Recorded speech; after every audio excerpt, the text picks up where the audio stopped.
Good evening, everyone. Yes, my name is Ben Cannon. It's a pleasure to be here. Thanks to CONA for allowing me to speak tonight. It's been an interesting day today. I was planning on giving a PowerPoint presentation this evening, but my laptop had different plans. It crashed on me today. So there's my PowerPoint presentation right here. So if anyone would like to see that, you can come up later. But so I'm going to wing it a bit here and go through my notes that I was able to bring out of that.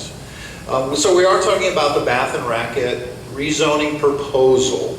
And it's still a proposal at this point. They haven't filed their formal application to the city for rezoning, but we have attended already 3 community workshops, so we have a pretty good idea of what they're planning to do. It's currently zoned as Office Neighborhood District, and it's an 11.5 acre lot. As you're aware, it's behind Trader Joe's, a very busy intersection to begin with, but they are planning to change it to make it even more busier.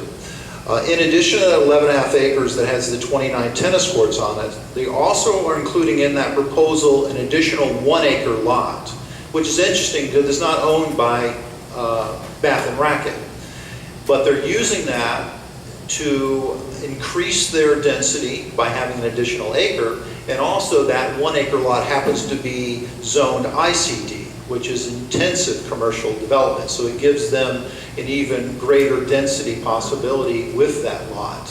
However, that lot has about 8 grand oak trees on it and a 95-foot tall cell tower. So it's a very interesting situation, but they're incorporating that into their proposal for their rezoning. And this is a city matter. That's the very southern point of the city of Sarasota, and everyone around it, all the residents, many of them here tonight, are all in the county. So we're also in a very interesting and maybe a bit more challenging predicament because of that.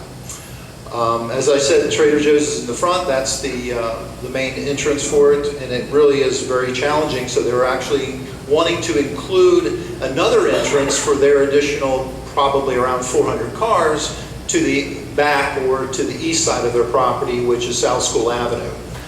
And then that would feed their traffic into a residential neighborhood, which is mostly single-family homes and kids walking to schools, both to the south and the north from there. And it really is just a horrible idea, but that's probably what they're going to have to do if they get the zoning that they want to overcome the issues at that intersection at 41 and at Trader Joe's.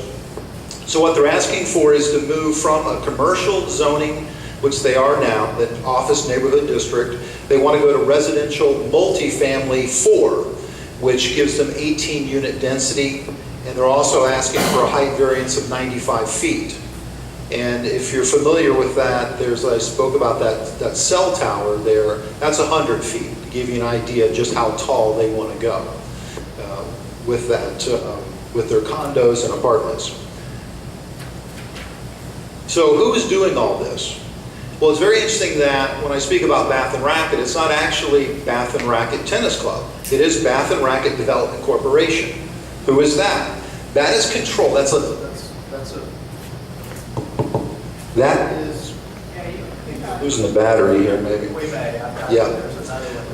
Bath and Racket Development Corporation was just formed last year.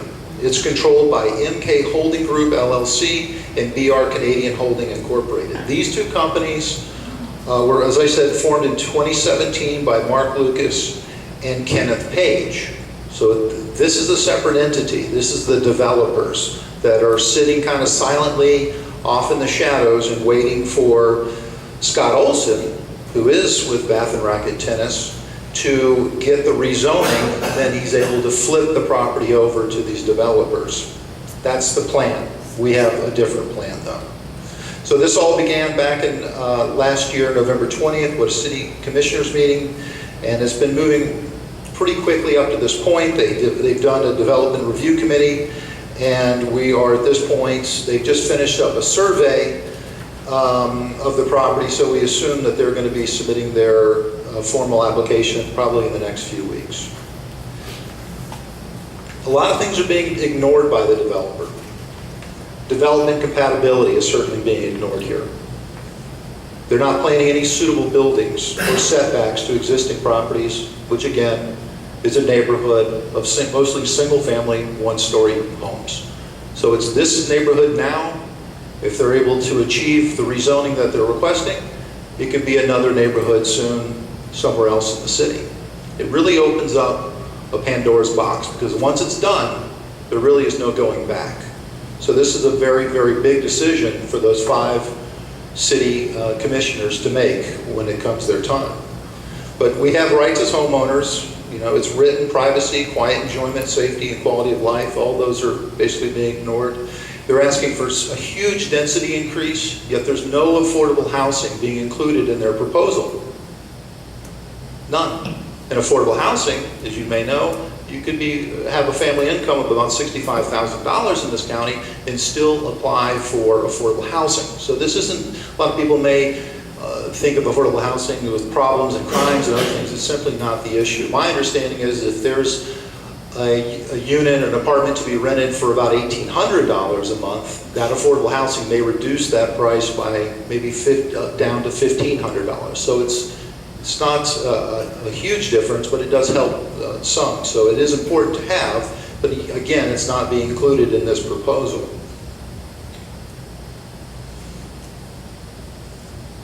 So what are we doing about it? So far we have a petition in opposition to this. We have about 300 signatures, and we've started at the center at Bath and Racket and worked our way out, all the neighborhoods, all of the areas around. So I have that here this evening. If you'd like to sign it, I would very much appreciate that. We have formed a homeowners association to better represent ourselves and also to put ourselves in a position to take funding, because we are hiring experts. We need to have individuals that are knowledgeable in these areas of planning and in traffic experts as well. As we move into what's known as a kind of a quasi-judicial setting with the city, to give testimony, you must be experts, and that's who we are working with now. So we're also seeking contributions for that, because I think this fight that we're fighting is going to be really a fight for many more people in the city of Sarasota, for our future, for our community, for our lifestyle. I'm meeting with city and county officials, and we've also formed a Facebook group, South Sarasota Strong. I encourage you to go there. It's a wealth of information. You can find a lot of documents regarding this, videos, newspaper articles. And again, that's South Sarasota Strong, the Facebook group.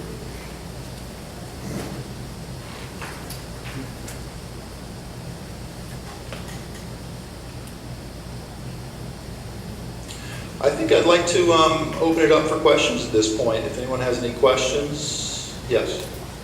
It certainly sounds like an inappropriate use of that area, but what I didn't fully understand in your presentation, what is the point you are making about if the city commission approves this, then it will have some effect all over the city? There are projects going on all over the city already, so I'm not sure. Could you just explain that point a little? Yes. What they're proposing to do is to take a commercially zoned property, which we would have all up and down on the edge of neighborhoods around our city. So along Fruitville or other areas across the city that are on the edge of neighborhoods where a lot could be flipped if this proposal goes through. They could reimagine, developers could reimagine their possibilities and say, okay, so what just happened here if this was to happen? They've taken a commercial property, switched it to residential, they went up 95 feet tall, increased the density to 18 units an acre, and then asked as well, which I didn't mention, for a special provision to still have a commercial component on their property. I think that would set a precedent, I believe, in the city. Anyone else?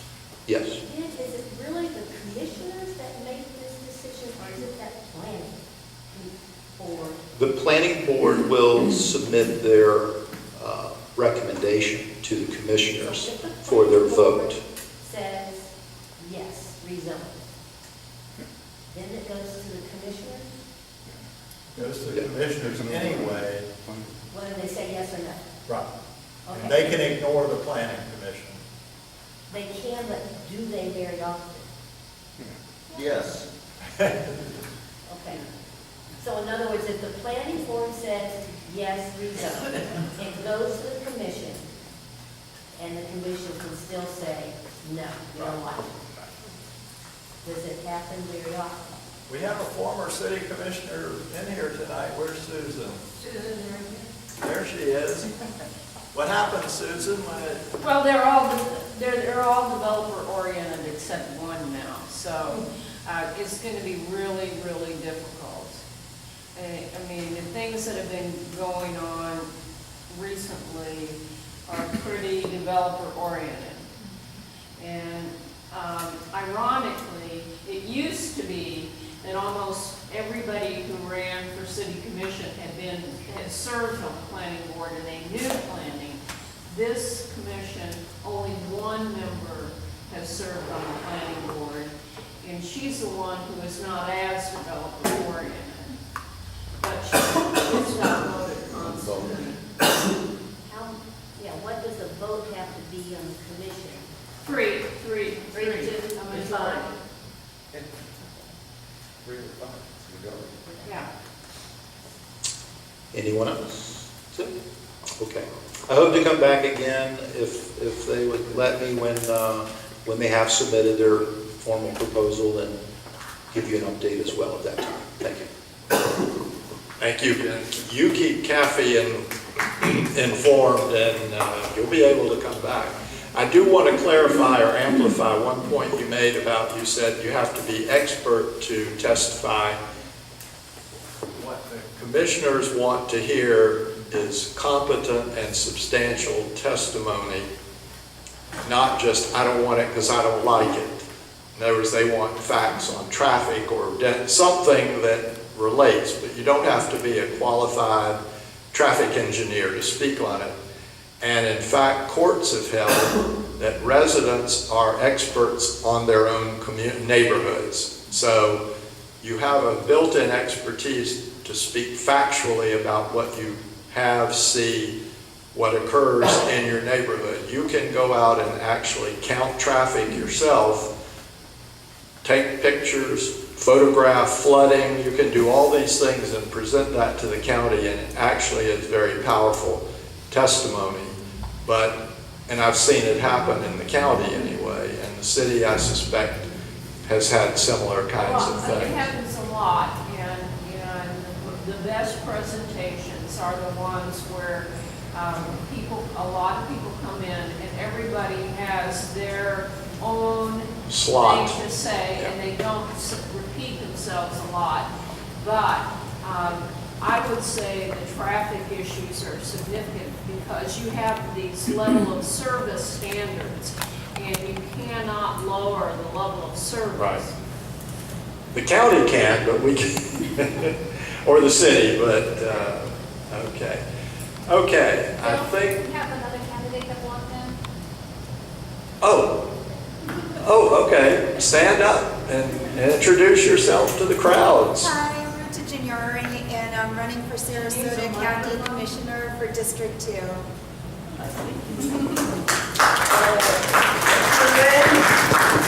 Ruta Juniori. oh yeah.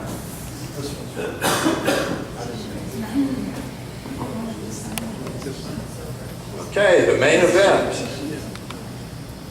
Jon Thaxton is going to talk to us tonight. Oh, wait, a couple more things. May 14th will be our candidate forum for the primary election of local officials. So that's one not to miss. You want this microphone? I think this will come back. Came back a minute ago. There it is. There we are. Okay, and also on November the 5th, we're having our 57th anniversary party. And so please, you can sign up to come. Everyone's invited. And stay tuned or check our website on that.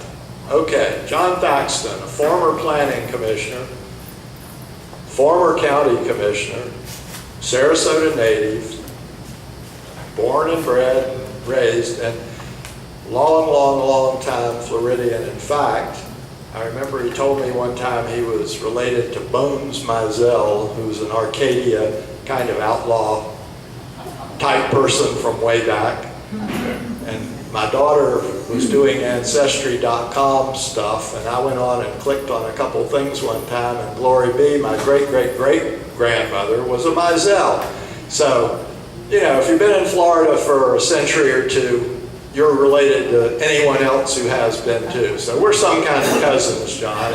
And his wife's great-great-grandfather and my great-great-grandfather were brothers. So that's the way it goes. So John, without any further ado, come right on up. And if you want to know anything about scrub jays, he knows everything. Or as my wife would put it, I'm full of it. Give me a moment to get my thoughts together here. I do want to apologize up front. I have a terrible cold. And frankly, right now, going to sleep is top priority for me. But I maintain my commitments, and a commitment to this organization was very important to me. So I emailed Kathy earlier and said, I will be here, but excuse me if I do a little bit of coughing and sniffling. Another kind of a warning, if you have someone that comes to give you a presentation on a topic as ridiculous as comprehensive planning, and they come with framed comprehensive plan prints, you're in trouble. And as a matter of fact, these prints are actually signed by the graphic artists that did them some 20, 30, 40 years ago. So just really quick introduction. My name is Jon Thaxton. I am a fifth generation Sarasotan, as Bill said. I do not claim to be as closely related to him as he does to me. I'll let him and Drew battle out their ancestry as a Curry. I grew up in central Sarasota County in a building that is now a restaurant. It's called Rossler's Restaurant. It's a great place if you want to go there and dine in my living room. Or you can order wine from my bedroom. It's wonderful to have a heritage in a community that is so great as Sarasota County. I love this place as much as life itself, and have devoted a great deal of my adult career, both professionally and as an avocation, trying to protect those things that I find to be critical and important. Comprehensive planning is an inevitable place for someone like me to end up. So what I want to do this evening, again, I often wondered what a crowd of people that would come out to listen to a presentation of comprehensive plans looks like. And now I know what you look like. It is somewhat of a geeky topic, but what I would like to do with you this evening is review the history of comprehensive planning in the state of Florida, kind of bringing in some of my personal experiences and some of the milestones that have happened through the historic undertakings of our state legislature and our numerous governors. Because I feel that if you don't have a grasp of the history, you're just not going to be as effective as a local activist as many of you are. So I'm going to, a lot of my text this evening I did write down because I did not trust my abilities to work from bullet point notes. So excuse me from that. In 1972, the state of Florida is one of the fastest growing states in the nation. And at that time, there was this severe drought going on in South Florida The Everglades were literally catching on fire on a daily basis. The levels of water in Lake Okeechobee were at a historic lows, and there were very severe threats of saltwater intrusion coming in to our freshwater aquifers. So the state legislature, under the direction of then Governor Reuben Askew, convened a conference for a task force, and they proposed numerous legislative acts. Two of them that I'm going to address this evening. One was the Environmental Land and Water Management Act, and the other was the State Comprehensive Planning Act. The Environmental Lands and Water Management Act was given control of what they considered the large developments of the time. They were known as developments of regional impact.